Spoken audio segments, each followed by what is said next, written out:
Schoolytics is a relatively new company that we're partnering with this year. They integrate their Google Classroom data into a very visual manner to help staff. Now, everybody has a login, and it's just your regular Google login, but for today, I'm just going to show a demo. Now, across the top, I have configurations as well as filters. And what this data is currently showing me are 4 classes from Google Classroom. These are the titles. And I'm looking at how many students have one submission. Now I can change which class I'm looking at. If I just want to look at number 3, I can do that. And I can also look by students. So here, if I just want to look at Cassie, I can also just click on Cassie's name, and it's going to show me how many student submissions she has over this time frame.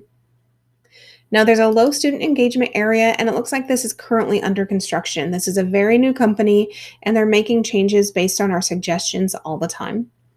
The part I really wanted to showcase early was topics by course section. So while these are the titles that come from Google Classroom, these are the topics that come from Google Classroom, and that might influence how you want to set up your Google Classroom as this data is available to you.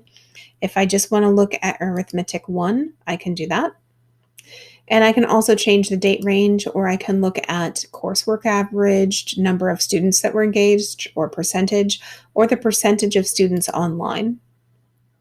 I can also look at things like grade distribution. So not only what the average score is, but where those grades were distributed among my class, topic trends, assignment performance. And then there's all sorts of tables that have all the data kind of gathered together for you, so you can look at things like grade average by student and course. So this is a relatively new tool. Right now, the parts that might influence how you set up your Google Classroom would be the topics as well as the name of your actual course.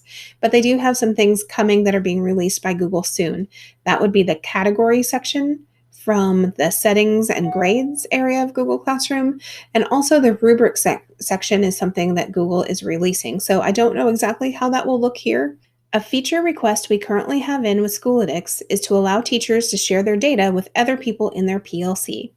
That way, in my PLC, if we decide to use the same topics and share our data, we can really do a data dive to find students that are struggling in each topic. That way, we might be able to have our students meet with different teachers based on the topic that they need some help with. But it really lets educators see their data, share their data, and make some educated decisions on how to not just read the needle, but move the needle.